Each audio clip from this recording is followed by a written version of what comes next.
Okay, looks like we're live. Yay, we're live. Excellent. Welcome to Dive into World Building. I'm Juliet Wade, and today we're talking with our guest author, whose name is Alvaro Zinos-Amaro, and then that's the most awesome name ever, and we have stories about it, but we will not tell them to you now. Welcome, Alvaro. It's great to be here.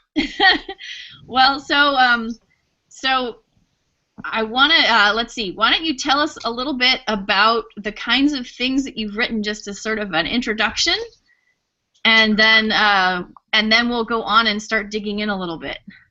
I'd be happy to do that. So I started writing really essays and reviews that were about science fiction, fantasy, and horror, and around 2008 I started publishing short stories. Short stories have really been my focus as far as fiction is concerned so far. So I've published about 30 stories over the last, 3 or 4 years that have been in various magazines and anthologies. There's not really a particular type of story that I'm not willing to try or to experiment with. So I will say that I've found, and this will tie into our conversation later, that specific parameters, for instance, themed anthologies that have relatively specific guidelines tend to be helpful to me. Otherwise, my stories can, kind of get far out pretty quickly. So that helps to keep things in check. So besides the short fiction, I've continued to write and publish as a reviewer. And I've also done a number of interviews. And that is one of the things that I think helped to prepare me to do this book of interviews with Robert Silverberg that just came out last week called Traveler of Worlds. Cool. Yeah, and we will talk about that a little bit more as time goes by. Awesome. And Robert Silverberg is a very cool dude, so we will totally get to that. But I'm focusing on you right now. So it seems like, yeah, so from what we've talked about, you've done a lot of different kinds of stories, and this is very cool. So I'm going to ask you whether you want to talk about your own world building first, or whether you would like to talk about working in other people's worlds first. I think maybe we can start by talking about working in other people's worlds. Sure. I think that's a really good topic that we haven't really covered here on the show as of yet, so great to dive in. Excellent. So, I mean, two stories that come to mind that definitely do this is I had a story that appeared in the Mammoth Book of the Adventures of Moriarty, the Secret Life of Sherlock Holmes' Nemesis. So this is obviously, in the Sherlock Holmes tradition in using characters from the canon and or new invented characters. And the challenge with this is you're working in someone else's world, but it's also impossible for you to find out all the things that have been done by other people in that world. Oh, that's interesting, yeah. Right, so it would be kind of like, I don't know, Lovecraft or some other, extremely popular world that has been mined by other writers for a long time, where you just know that there's no way that you can catch up on all the things that have been done. So in a way, I actually found that quite helpful. Because since you're not going to be successful at that, you don't even have to try. No, I'm just kidding. But it does help to make sure that you have a very specific approach. So, for example, with that story, I knew I wanted, obviously, it had to be a Sherlock Holmes story, and it had to have Moriarty as a central character. So what I did for preparation was I went back and I reread the Sherlock Holmes, the canonical stories where Moriarty appears. And I seem to remember that there's only 2, so it wasn't a lot of reading. I did, just a little bit of research about some of the main ways that his character had been portrayed in, at novel length, and maybe a couple of very particularly famous stories, just so that I would be aware of, like, at a very high altitude, what are the obvious things that people have done, or the popular things that people have done with this character. And again, knowing that I wanted to be specific, I thought, this is an approach that's worked for me well with creating other worlds, is come up with something that seems really bizarre and try to make it fit, or try to make it seem like it emerges naturally from this particular world. So in this case, what that bizarreness was for some reason I had this story in my mind by Hawthorne, by Nathaniel Hawthorne, that I'd read years ago, and it had always stuck with me. And it was a story that was set in a similar time frame as some of these home stories. Mm-hmm. And I don't know if my brain picked up on that, and it was like, oh, there's something else that you like that's set pretty much in the same time period. Okay. So what I did was I read that story by Hawthorne, and I thought, oh, it would be really interesting to kind of remix or redo Hawthorne's story as a Sherlock Holmes Moriarty story. But what would be the justification for that, right? Like, it has to be justified in terms of the story, as much as it's fun to just do kind of an homage or to rewrite someone else's classic. It has to make sense structurally and just from a narrative point of view. Right. So that was what actually gave me the plot of the story. So I backed into the plot of the story by figuring out how to make both of those worlds work together. And that actually, as I was saying before, that was an approach that I feel has worked for me quite well with other stories. I end up creating the world by answering a different set of questions other than the question, what is the world? Questions like, how does the story need to end? How do I get to that particular ending? What is the character's journey? How do I make that fit into the aesthetic of the world, right? Mm-hmm. Okay, so what did you do? I mean, what were the disparate elements that you were working with at that point? Well, so specifically the story by Hawthorne that I was talking about, I mean, just in a very short description, it's the story of a man who leaves his household. He basically tells his wife that he's going to run an errand or something like that.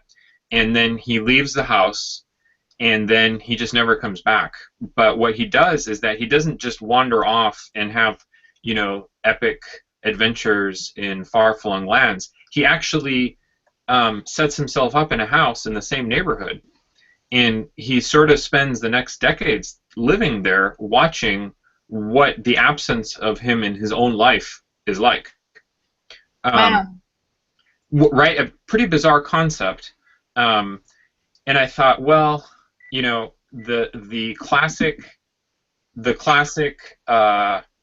moment that perhaps everyone is most familiar with when you invoke the name of Moriarty is the Reichenbach Falls, right? You know that there's this like epic struggle, and if you've read a little bit of Holmes, you know that Sherlock Holmes doesn't die in that, because obviously there's more stories featuring him after.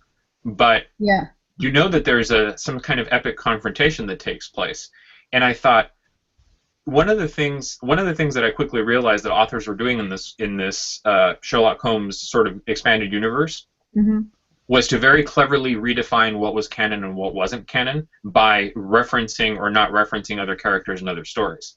And I thought, well, it would be kind of outrageous to suggest that perhaps all of the stories that take place after that great confrontation, that great struggle, are not necessarily the stories that we think that they are. And what I mean by that is I want to have the character of Moriarty. I want to do the Wakefield story on the one hand. So I know that I want to have a situation where Moriarty is going to be existing in this very bizarre situation where he's kind of moved out of his house and he's just observing events unfold. But if you think about it in terms of drama, that's not a particularly exciting story for modern readers, right? You can't just have Moriarty sitting around for a whole story. So, so to tie it back to this epic struggle, I thought, oh, this would be interesting. What if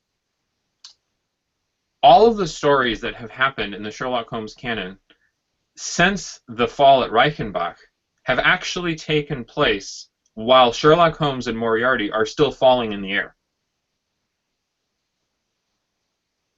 If they're suspended in that fall, then you can play with this idea that sometimes people have had near-death experiences where they experience like huge compressions of time, right? So they'll see either their life flash before their eyes, or they'll have all of these memories that they weren't even aware that they retained, et cetera, et cetera.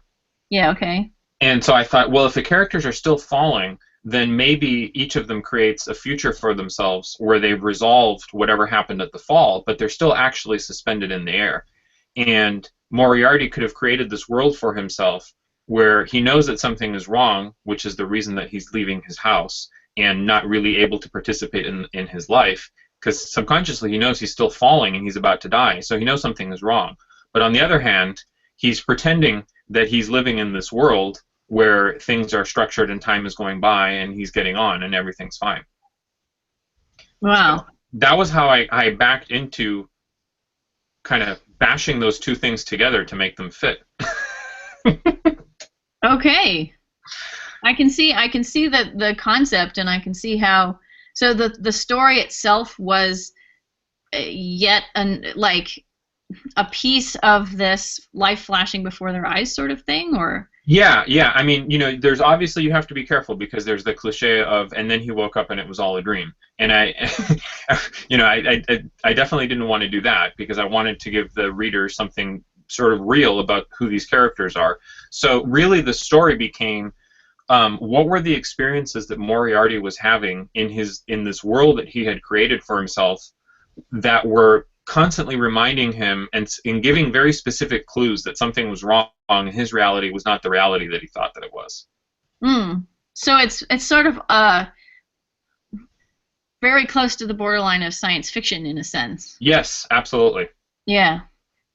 And that's one of the things too that I found that I mean, I just finished writing a crime story, and I was specifically told that it's for an anthology, and half of the anthology is crime stories that don't have any speculative, supernatural, fantastic elements whatsoever, and the other half do.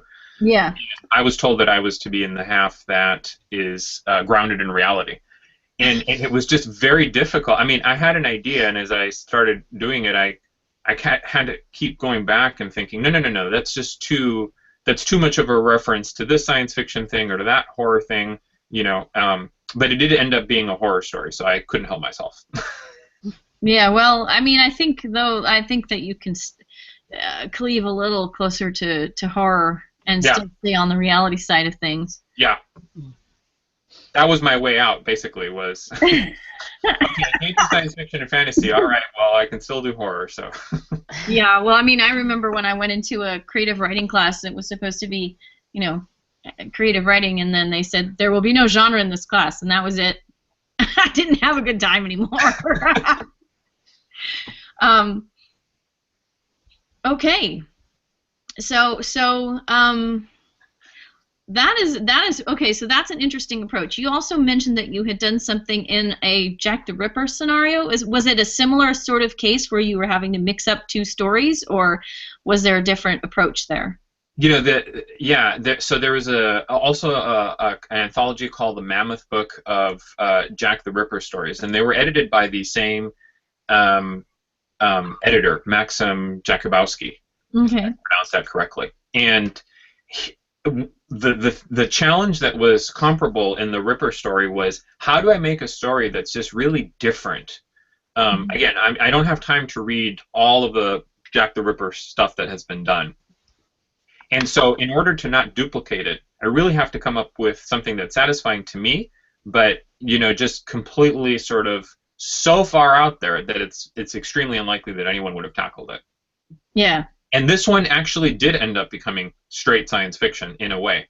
I thought that from the stories that I read and some of the reviews that I saw of Jack the Ripper material, it felt to me like, in a perverse sort of sense, Jack the Ripper had become this commercial property, had been sort of made very tame, because now we just have like, oh, Jack the Ripper this and Jack the Ripper that, and as though it's some sort of cozy cultural icon that is just fun to celebrate. And I wanted to really get away from that and go back to the roots of the things that he did were extremely brutal. Okay? Yeah. Let's not lose sight of who Jack the Ripper actually was, as recorded in the documents that we have. So I wanted to do something a little bit shocking and to try to again bring us back to this idea of a truly uh, you know kind of nauseating character. Hmm. I read two nonfiction books that had most of the primary sources, so they had like newspaper clippings, articles that were published at the time, things like that. And, Hmm. and I didn't read all of it, but I just kind of skimmed and scanned and made notes of the things that I thought were interesting.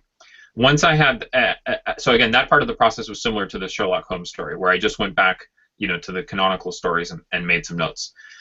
And I thought, okay, well, the way to make a comment on contemporary society that might be a little bit transgressive could be to suggest that there's some aspect of our contemporary society that is as horrific as the very brutal crimes committed by Jack the Ripper, but we are all so desensitized and just used to it that we don't think of it that way. So how can I make the connection, right? Mm.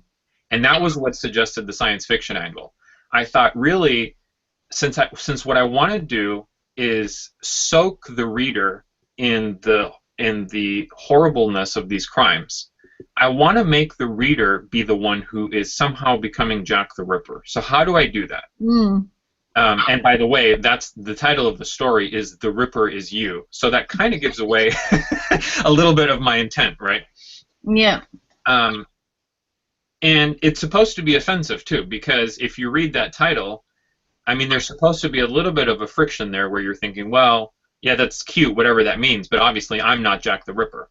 Right. So I kind of have to convince you for the duration of the story that there's one scenario where you might be. And I was feeling particularly cynical about my corporate sort of experiences over the last 10 years. I have a corporate day job, and I thought, one of the things that gets a lot of criticism in the corporate world and is constantly being looked at is, how do you evaluate people for positions, right? Mm. What is the interview process like? And even if you're thinking about outside of the corporate world, this is still seems to be a pretty contentious subject in our everyday existence. Mm-hmm. So I was thinking about the process, the corporate interview process, and there was something about that that seemed like it was connected with Jack the Ripper. And what it ended up being in my mind was, the higher you go through the corporate ladder or up the corporate ladder, you can make an argument that there's character traits that you need to have to be able to execute those very, very senior positions that become more and more distant from the types of characteristics that most people would have, right? Mm.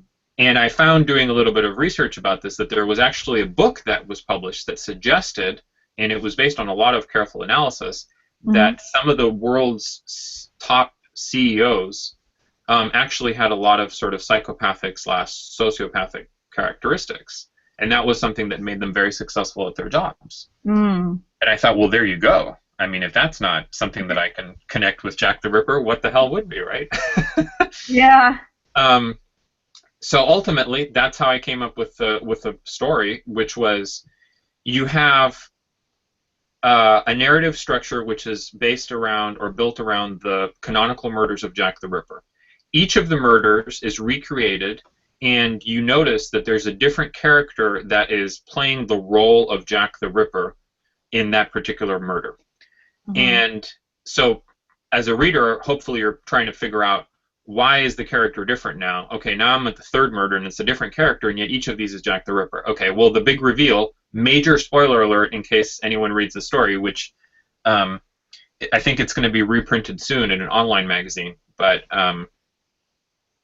the major reveal is, this is actually part of an interview process for a CEO position at a company which is using ocular sort of reality recreation to quickly try to assess who are the characters that will be ruthless enough to be able to successfully take this role. Okay. So I was hoping to make it a very scathing critique of, again, sort of the corporate world and some of the processes and expectations, and some of the people that end up in those types of positions. Interesting. So the world itself was, based on all of those primary sources, Hmm.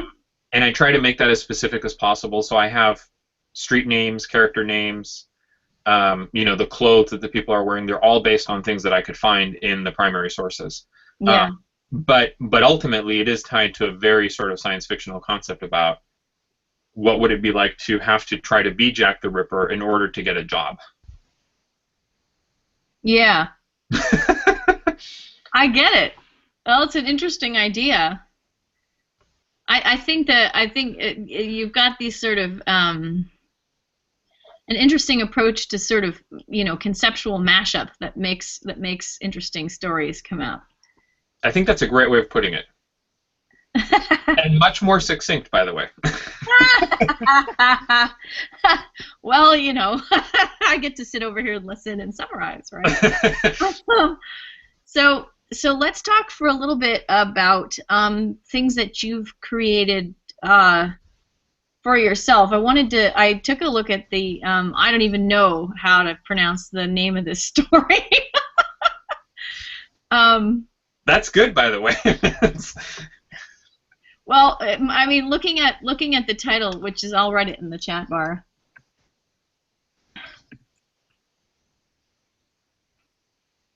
That makes me want to go, Wizzy, oh my God! and that's right on. It's actually based on. So this story is coming out in anthology called Cyberworld. I got my arc, so I'll wave it around here, and it's there's going to be all sorts of stuff related to the book. There's a soundtrack that's coming out with it. There's going to be T-shirts and other merchandising, etc. So anyway, just wanted to. When is that out? Okay. This is out in October, I believe. October, okay. October or November. I'll double check. So this is a cyber punk anthology, as the name of the book suggests, Cyberworld, and the title of the story was based on an acronym from ancient sort of computer days that had always stuck with me, which was "What you see is what you get," which referred to a particular type of, I guess, operating system and the software that went with it. And I thought, okay, well, again, trying to mash things up. If I'm trying to write a modern cyberpunk story that talks about things that I'm interested in, I want it to be titled in a way that suggests that yes, the original graphic user interface idea is exactly what I was trying to say. So I wanted to have something where the title itself would suggest that there was a remixing of the classic sort of cyberpunk ideas with more modern, lingo and preoccupations and sensibilities. So I took the first part of that, of the "what you see is," and then I mashed it up with "oh my God." And okay, I'm glad I missed the first bit, but I got the second bit. Yeah, you totally got that part. And the idea behind that was, well, first of all, I realized that if you just read it out, you could make it rhyme, and that was kind of pleasing because you could do "what you see is OMG," and that was one of the things that that was one of the things that I had the character actually kind of stumble on in the story. The OMG was supposed to be the sort of hook about, well, why is someone saying OMG? What is it that's causing the surprise or the distress or the shock, right? As far as the world building was concerned, this was I did this sort of notes collage thing where I took all of these headlines and news stories and just things that were on my mind. And I thought, how can I make them fit into a cyberpunk sort of framework? What is it about cyberpunk that makes it cyberpunk was really what I had to think through to be able to answer that question. And so I did a little bit of reading about it, and I kind of identified in my mind, there's obviously the surface stuff, which has to do with technology and implants, and maybe the world, classically is going to have like a cutthroat corporate aspect to it. There's going to be like neon, there's going to be rain, there's all of these like very surface sort of cyberpunky cliches. But Yeah. beyond that, if you look at some of the classic stories, and even if you think about like Neuromancer, you know, being stylistically sort of a little bit audacious was one of the things that I identified with that. Okay. And you know, it turns out that critics kind of, not to get on too long a digression, but critics have discussed postmodernism as something that was happening simultaneously with cyberpunk. You know, in classic sort of lit Okay. studies and lit theory versus science fiction genre stuff. So I thought, okay, well, this is cool. I can really try to be more experimental. And that, for me, in this case, that was I want to choose a character that has some kind of bizarre perceptual thing going on, and I want to try to write the story from a first-person perspective from that character's you know, point of view. So this relates to the idea of world building is really just building the world as it's experienced by the characters that you are using to tell your story. You don't actually have to build the whole world, right? Because it's limited to their perceptions of it. You know, in the Moriarty story, it was basically his perceptions. In the Ripper story, it was the perceptions of 4 different people that were playing the role of Jack the Ripper. In this Right. story, it was going to be the perception of someone who came from a poor background and who had been sold on using certain products that had actually caused this person mental problems, had caused sort of a brain, you know, a brain defect. But the person was not necessarily aware of it. Mm-hmm.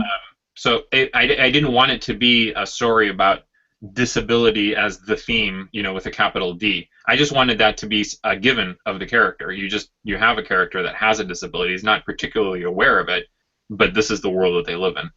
And then once I had figured that part out, I was like, okay, so now I can play around with the setting. I wanted it to be sort of, again, an economic comment on things that are going on in our world and how that might be extrapolated. And as an example of this news collage approach, I had read a story about villages in Spain being up for sale. Mm-hmm. You know, so Spain was hit by a very severe economic recession some years ago, and a lot of people fled the countryside and were looking for jobs in the cities and so on and so forth. And there were just old towns that basically were available for like a pittance. Mm-hmm. You know, and I thought, okay, well, maybe in the future those villages will be deserted and they will be colonized by people that are poor, that are, you know, coming from a place that's even worse off than, you know, recession Spain in 2020 or whatever. Right. Post-recession Spain. So that, again, answering those types of questions was how I was able to back into the character of I want a character who has suffered these losses and who comes from a place that's economically challenged and maybe a little bit brutal. And they end up living in this deserted village. Now I have a setting. Now I have a little bit of a backstory for the character. The other thing that I needed was the technological or, you know, more spec-fic elements. And those were really just based on, again, things that I'm fascinated by. So it was genetic engineering, the use of drones, the availability of information in the future, things that seem to be appropriate for a sort of cyberpunk, you know, cyberpunk framework. Cool. Oh dear. Hopefully that'll stop. Let's see. Does that kind of answer your question, or? Yeah, I think it does. I mean, you said when we spoke yesterday, you said you wanted to talk a little bit about narration and point of view. I wanted to actually see if I could get you to tease out a little bit how you think about narrator voice versus character voice.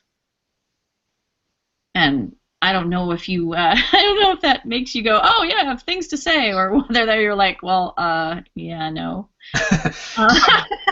I think that's a great question, and I can actually tie that back to the Jack the Ripper story, because I was telling the story not from a first person point of view, really, ultimately. Mm-hmm. Um, and again, there were things that were happening which are known. I mean, if you know anything about Jack the Ripper, you know that he murders women. Mm-hmm. So that's a given going in. So how do I retell these events? How do I tell 4 or 5 very similar events without it being repetitive? Well, changing the consciousness of the character that's inhabiting these scenes is going to change the voice, and ultimately, I mean, I think you can't get away from the fact that every story that you write, to some degree, is going to be in your voice Mm-hmm. as the author. But what you can do is you can change the style of the story, or the style of that part of the story. Right. And the two ways that I know how to do that are, um, what is the aesthetic? So if I'm trying to write a horror story that I want to have like a gothic particular style, I'm going to look at older writers from the turn of the century. I'm going to think about longer sentences. I'm going to think about maybe more formal language. People are talking about their feelings a little bit less, or even thinking about them, et cetera, et cetera. So the style in that kind of a story would be a function of the aesthetic of the story. Mm-hmm. And that's usually how I land on the style. In the cyberpunk, the style was a cyberpunk style, but it had the added filter of being first person through this character who has this mental impediment. In the Jack the Ripper story, I didn't want to do the turn of the century gothic Jack the Ripper style. I wanted to do the contemporary modern consciousness sort of political corporate thinking style, but as applied to that particular world and seen through 4 different characters. So if you read that story, the style does actually change in those 4 scenes based on the personalities of the 4 people that are going through that horrible interview process. But the style ultimately is pretty consistent. Does that kind of make sense? Yeah. Yeah. So I'm glad because I just figured it out. Yay! Well, I try to make authors think about things in a way they haven't thought about them before. I think I remember talking with N.K. Jemisin and going, and you were doing this, and this, and this, and she goes, "Oh, really? Was I? Oh, that's cool." I think that was her. Anyway, one of the authors for sure was like, "Oh, didn't know I was doing that, but nice." Yeah, it sure sounds great after the fact, right? Well, I mean, a lot of the things that we do as writers come out of our guts, right? They just Right. come out of our instinctive understanding of storytelling. And not all of them are things that we stand back from and examine and analyze and put names on, right?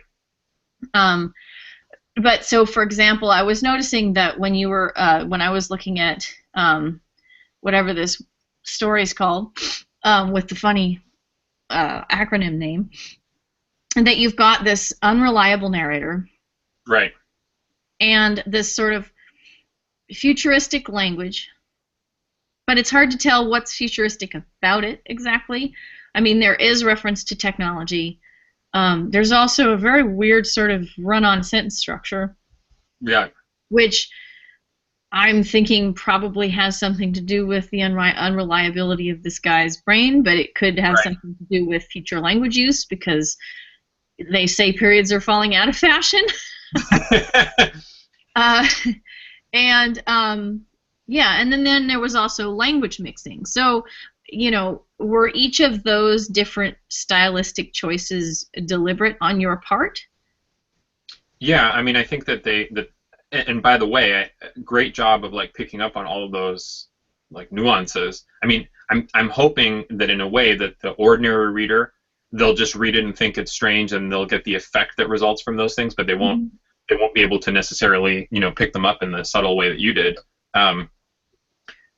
The run-on sentences specifically and the mangled grammar was part of the manifestation of the thought process of the character, and since the thoughts are a little bit jangled and there's a little bit of that mental lack of clarity that's happening because of the injury that he suffered, that's the way that manifests narratively. Okay. the mixing of the languages had to do with had to do a little bit with the experiences that I've had with people who are bilingual or trilingual or who speak multiple languages, who sometimes just slip into doing that if they're comfortable that the audience that they're with, is going to be able to understand what those other words are. And I was thinking, this character is probably not really thinking about their word choices that much because, again, they're not very self-aware and they have this mental injury. And they come from Brazil, I think was the country of origin of the character, and now they're in Spain, and so they have this sort of mishmash of Spanish words that they've picked up while they're there, and maybe terms that they used to use that were familiar to them. So in this case, it was actually lack of awareness on the character's part that was driving that linguistic sort of code switching. Yeah, exactly. There you go. Yeah, because code switching is, it's something that a lot of us do. We don't all switch between world languages in that way, right. But we do code switch all the time with different kinds of socially significant dialects and all that kind of thing. So, there are a lot of different opportunities there. So are both Brazilian Portuguese and Spanish things that you have just at your fingertips, metaphorically, in terms of you already know those languages and you can just kind of put them in, or did you have to do independent research for that? Yeah, yes for the Spanish, no to the others. So I'm bilingual. I actually I was born in Madrid, Spain, and I grew up there. So I'm completely bilingual with Castilian Spanish. For the rest, I had to do a little bit of research. And that was actually the third thing, too, that you were talking about, the technological references.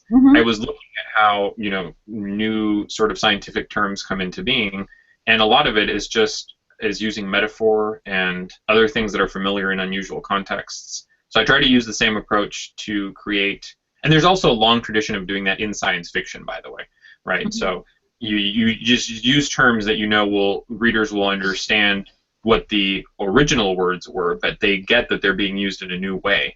Right. So that was that third element that you were picking up on. That was how I came up with those sort of invented tech words. Yeah, and that's a long science fictional tradition as well. Yeah.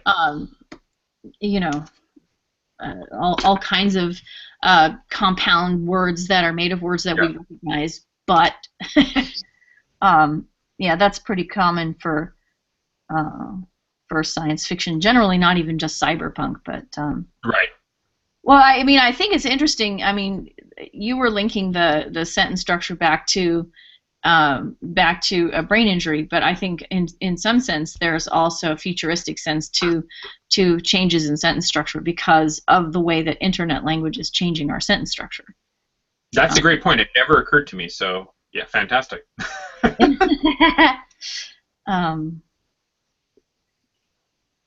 Cool. I'm taking notes. And one of the other stories that I just wanted to mention very briefly too. There is a story that I have coming out in this anthology. This Way to the End Times is a new End of the World anthology edited by Robert Silverberg, and it has a lot of classic stories in there and a couple of more modern, recent ones. And I have a story in here with the charming title of Prayers to the Sun by a Dying Person.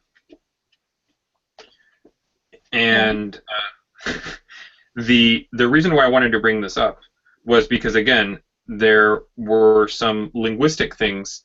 This particular story is set in India, and it has to do with the collapse of causality in time and the future crashing in on the present. And I didn't feel like I could pull it off from a first-person perspective, and I also wanted to do other things that would have taken me outside of that point of view. But it actually did require a fair amount of research into sort of, Indian religion, Indian culture, geography, types of foods, rituals, all that stuff. And one of the things that I was aware of when I was doing this story, which I think may have been discussed, I don't know if necessarily on your guys' show, but I've heard, podcast discussions and been on seen panels about it, which is you have to be very careful between feeling like you're somehow culturally appropriating this material just so that you can, write a story, versus using it in a way that's genuine and respectful and is kind of innovative and makes sense for your story. Yeah. You're not just ripping it off because, hey, I want to have diversity and I want to have an exotic setting for my story, so yay, let's go to India. It actually needs to make sense. Why would it be? What are the implications religiously and philosophically, et cetera, that would make it relevant to this particular story? Sure. So the reason I bring this up is because sometimes you spend the longest amount of time on the smallest things, and you probably can empathize with this, Juliet. Yes. So my version of the story, I'm just going to read to you the first line of the story. Mm-hmm. From one of the 52 ghats near Pushkar Lake, the old woman watched the midday sky. Now, this is a pretty unadventurous sentence, as such things go. I think it's pretty straightforward. You have an old woman by a lake watching the sky. But the thing that I kept going back and forth on, the thing that I kept struggling with was, do I explain what a ghat is? That's ghat, Ghat. Mm-hmm. I assume that most readers won't know what a ghat is, though some will. Mm-hmm. So this is this thing where, as an author, you're creating a world, and you're hinting that you're in a slightly different world from, what the reader might know with that very first line, right? Mm-hmm. How much do you stop to explain what it is versus just getting on with telling the story? Yeah. And in the first version of the story, I explained that the ghats were just the steps leading into the lake. It was like the terrace of steps. So I had a little part of the sentence that did that. And the story, draft after draft after draft after draft, it had that in there. And finally, at the very end, I was like, you know what? I think I can do without it. And I pulled it out, and I thought, it's okay for the reader not to know immediately what a ghat is. And they're going to kind of figure out that she's near the lake. So it's not even, strictly speaking, necessary for them to know exactly what it is. Mm-hmm. And then I just pulled it out, and I think it works a lot better like that. So. Well, it certainly is going to simplify your sentence and keep the focus on driving the story forward. Yeah. As opposed to taking a little detour before you even left the first sentence. Yeah. And actually, I think that's probably one of the main things that I have learned in world building is get on with the story and don't really stop to explain a lot. Just make it so that the reader has enough. You don't want to push past that breaking point where it's incomprehensible. But if you're going to take a risk, always err on the side of incaution, if that's a word. It is a word. Yeah, I think so. So we're getting towards the end of the hour, and you wanted a chance to talk about Travel of Worlds. So I'd love to hear about that. Time has flown by. Doesn't it, though? Okay, so quick plug. This book, When the Blue Shift Comes, this is a collection of 2 novellas. It's one story told in 2 halves. And this was a project that came about because the publisher was looking to pair up really well-known writers with up-and-comers. Robert Silverberg had a story that he hadn't finished. I was asked if I would be willing to take a shot and finish that story. I said yes, and the part of the joy of that particular project was he had told his story in a very, very particular style. Yeah. He writes in a sort of, again, not to abuse that term, but in a postmodern way. Because he interrupts the story to directly address the reader. He has, these ironic sort of connotations that rely on knowing future events before they happen, et cetera, et cetera. So I had to sort of emulate that to make it consistent, and also have fun building on the world that he had created, which is set in the very, very far future, where people can easily shift their body modularities so they can take on other physical aspects. That's something which is an idea that I'm always drawn to, by the way. I have gender swapping in the cyberpunk story as well. Mm-hmm. And anyway, the result of that project was something that Bob was satisfied with, or with which Bob was satisfied. And I felt like I was in a position where I could ask him to do a book of interviews, because there's a lot of stuff about Bob that isn't generally known. Obviously, he has written about his science fiction in his writing, but what about all the other things that are not directly science fictional? He's traveled a lot, he's had a lot of interesting life experiences, and he's also just a great connoisseur of art. He goes to art galleries all the time, he goes to the opera all the time, he watches a lot of movies, and I thought that it would be interesting to talk about these things, obviously tie them back to science fiction, but really try to give a sense of how does the mind of Robert Silverberg work. He had said in a very firm way that he was never going to write an autobiography. And I thought, you know what, as a primary source, probably the closest that we can get is just a long series of interviews where he talks about stuff, and it's still really him in the first person. So, but I'm the one that's driving the particular, the particular questions. So that's how this book came about, Traveler of Worlds. Very cool. And that's out now, is it? Yeah, it just came out last week. And early reviews and readers seem to be enjoying it, which I'm delighted to hear. And I'm doing a series of blog posts and sort of promotional things to try to get the word out on the book. In terms of world building, I mean, I think the thing that I would say is that having done a number of interviews for Clark's World and other magazines really helped me to be in a position where I felt like I could take this on. And probably making sure that you can create a safe environment where the other person is really comfortable and feels like they can talk about anything is what you need to be able to take the interview in a more fresh and interesting direction.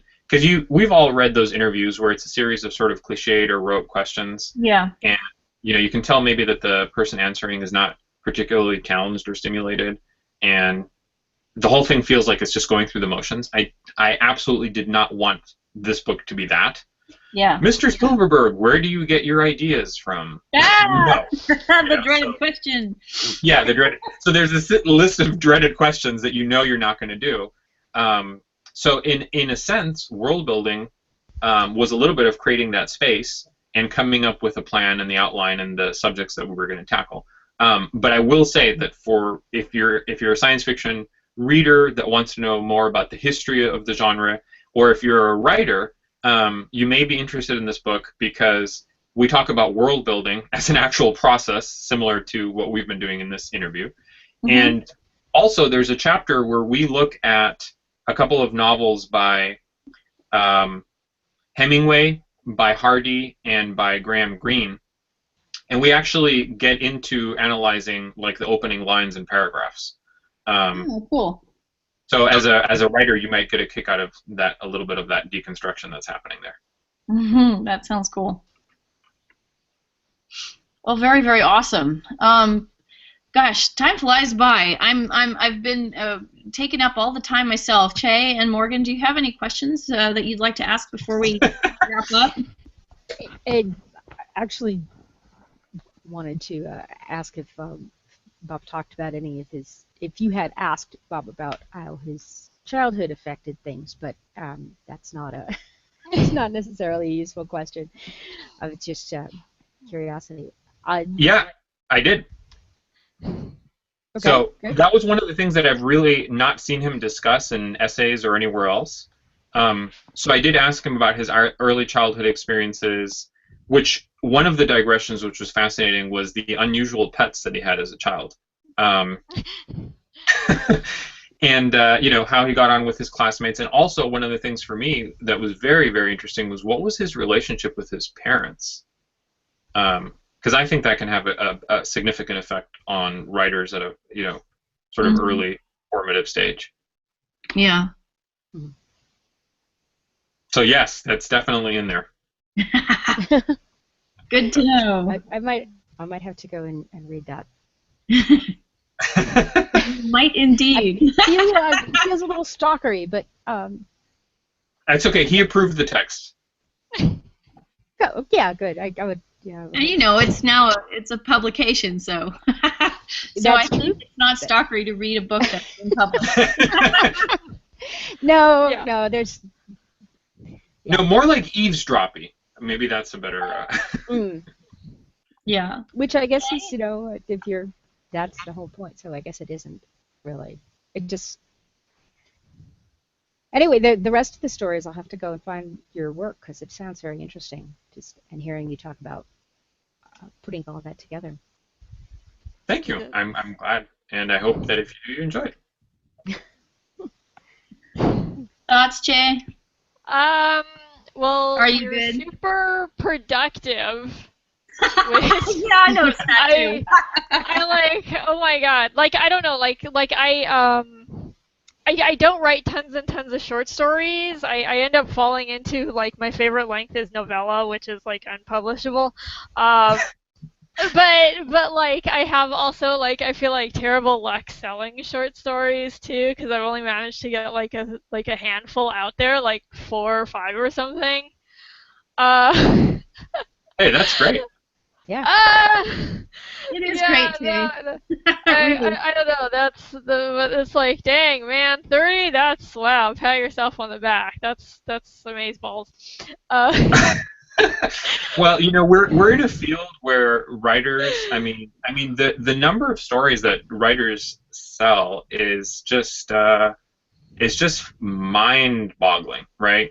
I mean, we're just in a field with a lot of very, very, very productive, prolific writers who, you'll come across bios and it's like, the author of 150 stories, and you're like, yeah. You're like, what? Is that a typo or what? Yeah, science fiction. Are these like haikus or what's going on? And and so that just really helps to keep things in check and in perspective. So I appreciate it. Haikus are very hard to write. Yeah, I know. I'm totally kidding. Do you have like a favorite sort of mashup? Do you have something like you would like to default to all the time? Sort of like, personally, I could probably happily write witches for the rest of my life. And that's probably unfortunate because that's like my go-to. But do you have like a favorite thing? I don't think I have a favorite theme that would be like similar to witches in that way, or a favorite sort of character or period. I do think that a part of me always wants to come up with something a little bit transgressive and sort of a little bit hostile to the reader to try to provoke some strong reaction. And I find that part of my storytelling really is muted and needs to be quieted down if I'm doing a more like hard science fiction story. Or I mean, it doesn't have to be, but it's a much harder sell because the aesthetics are so different. Whereas when I go off on some of these tangents, more of a horror story or a historical mashup or whatever the case is, even with cyberpunk, I can let that come out a little bit more. Well, cool. I'm gonna say we better wrap this up because it's 11:05. Oh wow, yeah. But thank you so much for being here, Alvaro. It's been a pleasure, and you've got obviously a lot of interesting work out there and things to read, and we'll look forward to hearing more about that. And if you ever want to come back on the show because you have something new that you want to talk about, just let me know. Next week,